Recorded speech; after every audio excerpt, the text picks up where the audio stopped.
And the American people, mark my words, the American people will not stand for an unelected, secret group to run rampant through the executive branch. Being innovative is good. But, Mr. Musk, this isn't a tech startup. These are public institutions that deal with things like Social Security and Medicare and national defense and provide for the well-being of the American people. And the American people have a right to be part of that debate. Part of that debate. The elections occurred, and one viewpoint got a few more votes than the other, but that doesn't mean we throw out democracy. That doesn't mean what's been done for centuries in this country should just go out the window and be substituted by a small group of people who think they know a lot more than the wisdom of the American people. The best argument against the deep state that I've ever heard, isn't it? I think about that's got to be one of the single most incoherent rants. I mean, I've come across in a while. Chuck Schumer put down his Corona and his guac in an attempt to own Elon, which of course just gave Elon the chance to own him. Elon tweeted out that Upchuck is just mad because Doge is busy dismantling the radical left shadow government, you know, the unelected shadow government that's now in full view of the public. Everyone now is able to see how our federal departments have become nothing more than fronts for Democrat money laundering. Everyone is seeing it now.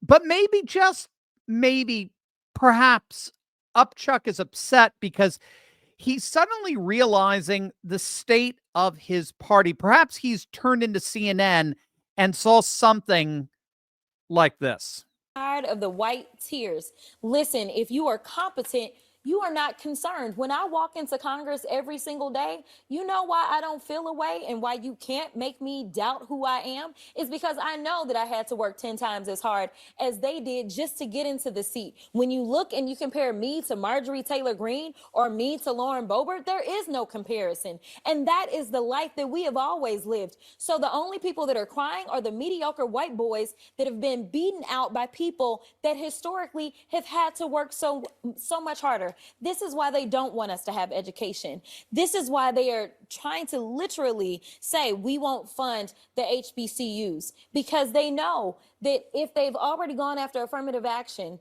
and they're saying, you know what, don't allow them to come into, say, these PWIs, as we call them, don't allow them to come into these institutions. We know why they created the HBCUs in the first place. It was because they wouldn't allow us into the white institutions. And so now they're not allowing us in. And now they're saying, you know what, we're also going to defund the HBCUs. You know why? Because they don't want any more Kamala Harrises. They don't want any more Jasmine Crockett's. But I got news for them. I don't care what they do. We will fight to the end to make sure that we get our due. Because again, if you want to talk about the people that shouldn't be in this country, you probably need to look in the mirror, because the last time I checked, the Native Americans who Summer ICE have been rounding up, or the Puerto Ricans who are absolutely Americans, listen, the only people that came and colonized this place are your ancestors. You know, how do I put this kindly? I've taken courses. I've studied. I've read numerous books on what's called hermeneutics. It's the art and science of interpreting argument, texts, and the like. I've taught hermeneutics. I've taught argumentation, debate. I've taught rhetoric. I can honestly say I have no idea what on earth that woman just said. I mean, that was a verbal train wreck. I mean, I guess I could list out the sentences that she just used, but how those sentences fit together in any kind of coherent thought, I couldn't even begin to explain it to you. I frankly, I don't think I've ever heard somebody speak so long without taking so much as a breath and yet say substantively so little. And of course, this is all now coming on the heels of the latest DNC leadership conference that gave us this. Rules specify that when we have a gender non-binary candidate or officer, the non-binary individual is counted as neither male nor female, and the remaining 6 offices must be gender balanced. With the results of the previous 4 elections, our elected officers are currently 2 male and 2 female. In order to be gender balanced, we must elect 1 male, 1 female, and 1 person of any gender. So again, this is what we have to do for this vice chair race. We have to elect 1 male, 1 female, and 1 person of any gender. Hey, gang, you know we look out for each other here on this channel, and your health is our #1 priority. So if you're one of the 100 million Americans struggling with all the weight gain and loss of energy that comes with a fatty liver, you've got to try Liver Health Formula. It's an all-natural supplement. It contains 12 clinically proven botanicals that help recharge and protect your liver. It's manufactured right here in the USA, and it's approved by independent American doctors. And if you click on that link below right now, you could try Liver Health Formula and receive a free bottle of blood sugar formula when you order today. So don't let a fatty liver keep you sluggish and inactive. Click on that link below right now or go to getliverhelp.com/Turley and claim your free bonus gift. That's getliverhelp.com/Turley. I mean, I'm writing notes here, just trying to, again, try to follow. Notice he had to repeat it a few times because of how incoherent this is. Think about, these are the people that Chuck Schumer is comfortable with in leadership positions over public institutions. These people shouldn't be anywhere near public institutions. I mean, you thought that previous woman on CNN was incoherent. Look, I'm just going to be blunt. Can I be blunt with you? The Democrats don't know what time it is. The Democrats don't know what era we're living in right now. I mean, at a practical level, I mean, we could get, very like not introspective. We can get very philosophical here. We're moving from an age of ideology to an age of identity. We're moving to an age of globalism, liberal globalism, to an age of nationalism, populism, traditionalism, where rhetoric like that they're spewing out, particularly woke rhetoric, is no longer intelligible. We can get into all of that. But I actually think it's just more practical than that. I don't think Democrats are used to being shut out of power. I don't. I think you have an entire generation of Democrats that have never experienced the wilderness wanderings that they are now currently subject to. So they're having all these mirages that they're still in power when they're not. I mean, even if you, again, just draw this out, even in the Reagan years, Democrats still own Congress. In the Gingrich years, they still own the White House. And in the Bush years, they own the neocons. They're not used to being completely shut out of power. And I got to be honest, I think all of this is deeper than denialism, than simply living in denial. I think the Democrats are actually experiencing something more akin to a medical condition known as agnosia. Do you guys know that? Agnosia, Agnosia, agnosia. It's a neurological disorder that prevents a person from recognizing external phenomena. I'm not kidding. I mean, like, sights, sounds, people, objects. When I read unhinged leftists, and again, I read a lot. I read salon.com almost every day. I try to I try to empathize with how they view the world so I can better understand it. And the more unhinged leftists I read, especially since January 20th, the more I'm convinced that they're not in denial. I mean, they are. Maybe that's where this all started. I mean, they're clearly denying reality, right? But it's deeper than that. A person in denial rejects reality or avoids accepting reality because it's simply too painful to accept. It's unpleasant. It's distressing. I think that's perhaps where all of this starts. I think that the unhinged left started in denialism.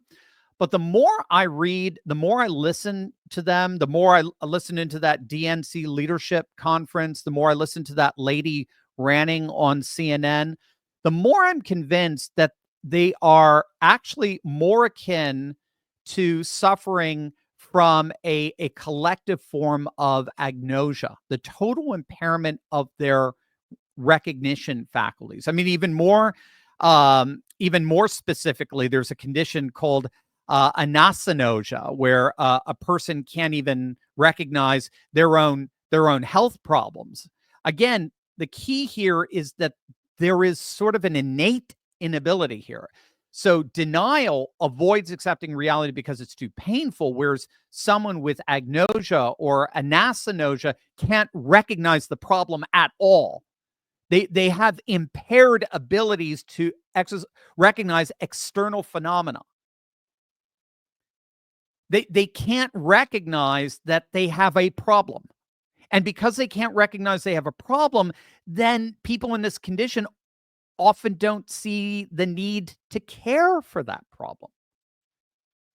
And so in this case, you end up with Democrats basically doubling down on all kinds of absurdities. I just read a very good example of this in the Daily Kos. You guys familiar with the Daily Kos? The Daily Kos is it's as far left of a website as you can get. Again, I read this stuff so you don't have to.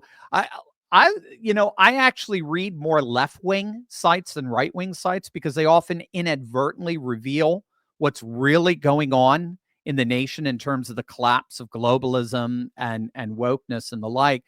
And so the Daily Kos just published an article entitled After Death. It's written by a pseudonymous author who goes by the moniker Liberal Thinking. So I do not know who, in fact, wrote it. I guess I could do some research to find out who Liberal Thinking is, but it doesn't really matter.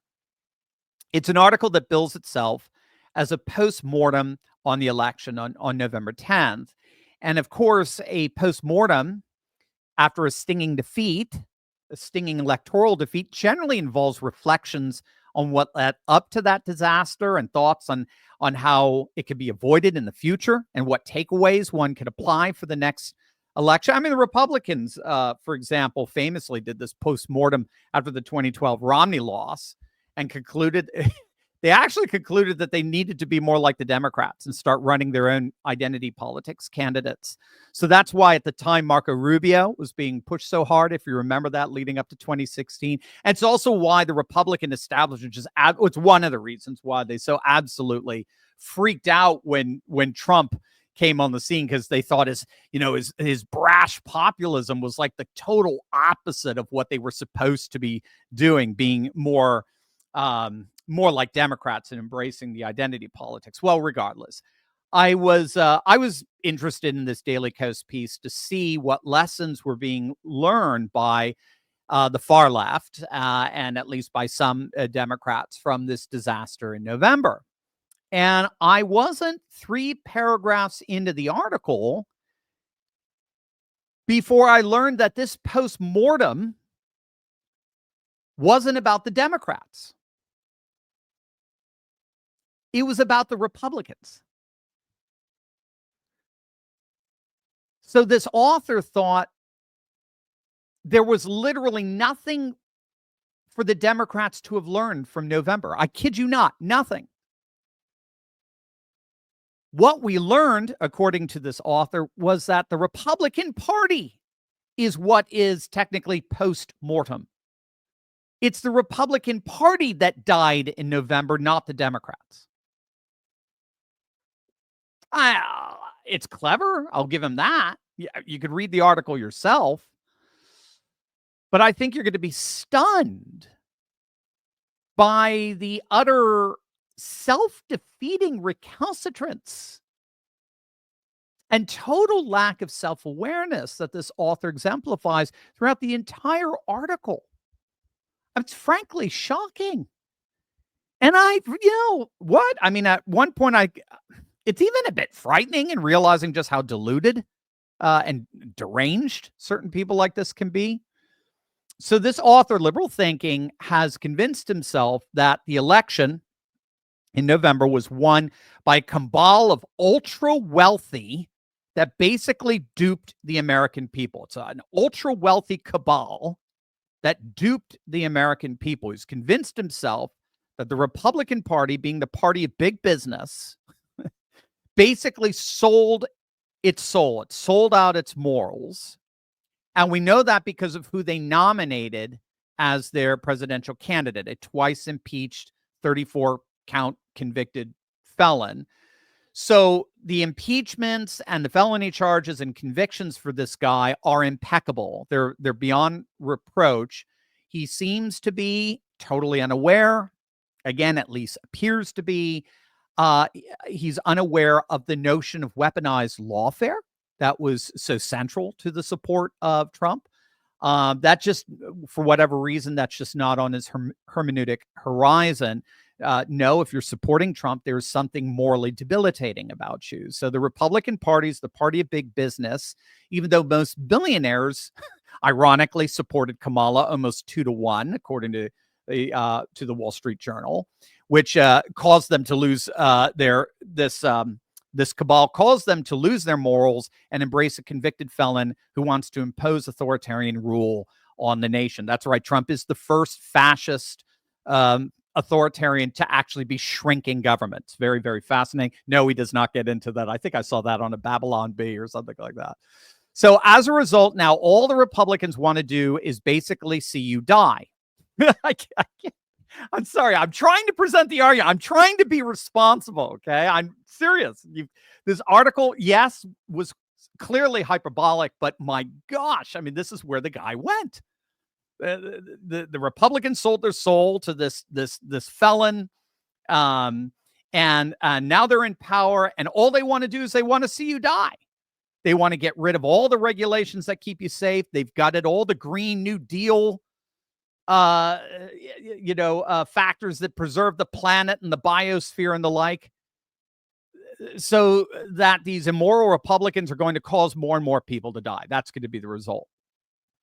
And one of the most ironic statements in the article, this guy goes so far as to say that the Republicans are so far gone, they're so morally bankrupt that they don't even know how far gone or bankrupt they are. So in other words, they've lost all self-reflection. So remember that condition I was telling you at the beginning, agnosia, right? Or nasthenosia, or the inability to recognize one's own health problems or the external world around you. Well, anyway, he goes on to say, don't worry, many people, he used this term, many people are bailing out of the Republican Party as we speak. They've had it. They're gone. Many people are taking off. And his example of many people, the Lincoln Project. Straw grasping, I know. The Lincoln Project, this tiny group of people, insignificant people that, by the way, are part of this money laundering scheme we're learning about through our federal departments, right? Like USAID. Those days are over. Thank you, Elon. But then he just went on to blame, and I kid you not, he went on to blame technology and social media for the Democrats' loss because it's all controlled by a pro-Republican oligarchy. Tell that to a guy who's been demonetized for the last year and a half, right? Now, why am I highlighting this for you? Because this article wasn't from a high school newspaper. It most certainly could have been. Well, actually, I think that's a little bit of an insult to high school newspapers. But this wasn't something penned by some triggered freshman in study hall. Gang, this was a piece published on a major left-wing site, the Daily Kos. This is what passes as political analysis of our time on the left today. Like I tell you, I read left-wing sites every day. I have no problem with well-reasoned, well-argued left-wing perspective. It's there, and it can be very persuasive at times, very strong. This ain't it. Absurdity doesn't even begin to describe it. This isn't doubling down. This isn't tripling down.